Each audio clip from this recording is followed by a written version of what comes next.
Hello guys. तो आज हम ईवीएस में पढ़ते हैं। आज हम ईवीएस में जानते हैं राष्ट्रीय पक्षियों के बारे में। तो हम बात करते हैं आज राष्ट्रीय पक्षी के बारे में। 26 जनवरी 1963 को मोर को भारत का राष्ट्रीय पक्षी घोषित किया गया था। कब? 26 जनवरी को 1963 को मोर को भारत का राष्ट्रीय पक्षी घोषित किया गया था। अब हम जानते हैं बसंत गौरी के बारे में। बसंत गौरी आपने शायद सुना होगा इसका नाम, इस पक्षी का नाम। बसंत गौरी वह पक्षी है जो गर्मियों में टुक टुक करती रहती है। और ये क्या होता है कि जो पेड़ के तने में जो गहरा छेद बनाकर उसमें क्या करती है, अंडे देती है। और ऐसे ही कुछ एक और है पक्षी जो फोड़ाओ के नाम से जानता है, वुड पीकर। इसका मतलब होता है कि ये जो पक्षी है ये भी बसंत गौरी की तरह पेड़ के तने में घोंसला बनाता है। कठफोड़ाओं का नाम तो आपने सुना होगा, पर बसंत गौरी का नाम कम सुना होगा। ऐसे ऐसे पक्षी हैं। तो अब हम जानते हैं शक्करखोरा। शक्करखोरा को सूर्य पक्षी के नाम से भी जाना जाता है। शक्करखोरा किसी छोटे पेड़ या झाड़ी की डाली पर अपना लटकता हुआ घोंसला बनाती है। और इसका घोंसला जो होता है वो क्या होता है कि जैसे मकड़ी, जाल या पतली टहनियाँ, बारीक घास, सूखे पत्ते, इससे क्या होता है, ये अपना क्या करती हैं, घोंसला बनाती हैं। शक्करखोरा का नाम भी आपने कम सुना होगा। पर अब ये आप चील, बाज और गीद, इनके बारे में तो ज़्यादा सुना होगा। तो जानते हैं इनके बारे में। चील, बाज और जो गीद होते हैं, सबसे पहली बात तो कि हमसे ये लोग 4 गुना यह पक्षी ज़्यादा दूर तक देख पाते हैं। चील की जो पूंछ होती है वो खाँचे वाली होती है। खाँचे वाली का मतलब लाइन लाइन सी कुछ इस प्रकार।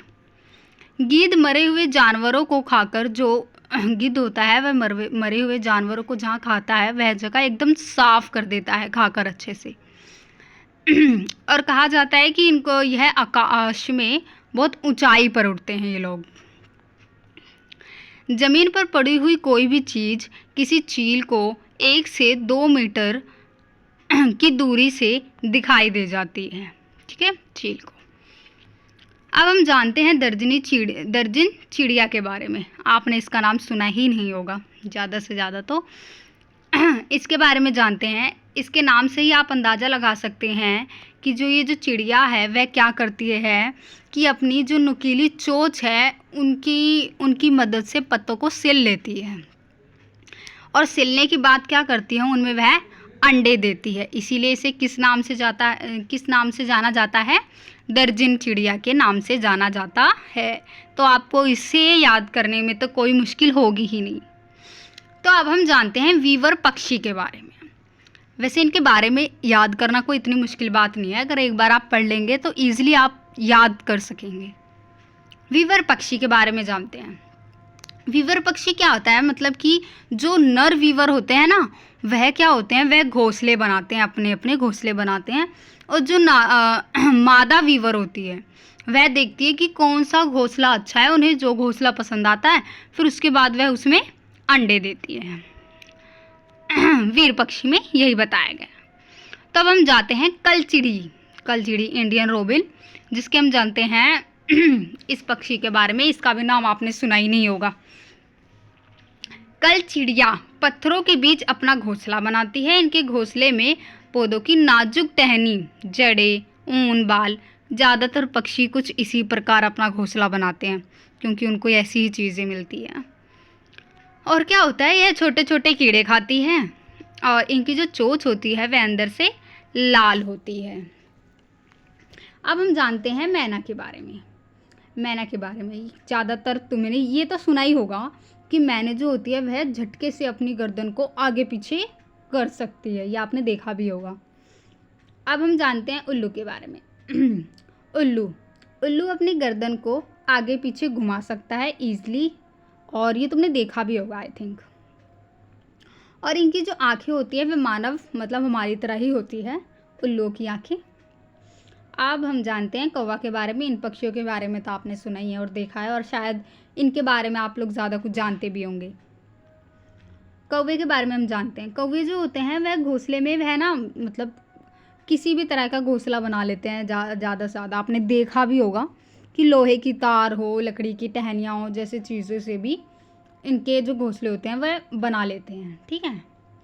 कौवा पेड़ पर ऊंची डाल पर घोंसला बनाता है, और जो कोयल होती है अपना घोंसला खुद नहीं बनाती, वह कौवे के ही घोंसले में अपने अंडे देती है, और जो अंडे हैं वह कौवा अपने अंडों के साथ कोयल के अंडे को भी सेकता है।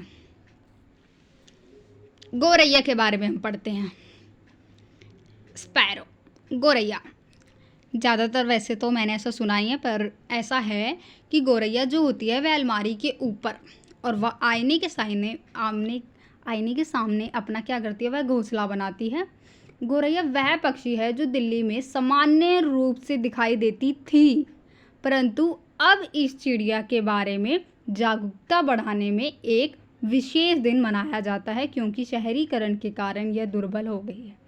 आपने देखा होगा, ज़्यादा से ज़्यादा आप इस चीज़ को नोटिस कर सकते हैं कि गौरैया पहले चिड़िया ये बहुत दिखाई देती थी, पर अब ऐसा टाइम है कि मतलब यह चिड़िया बहुत बहुत कम बहुत कम दिखाई देती है ये चिड़िया। आप इसको नोटिस करके देख सकते हैं।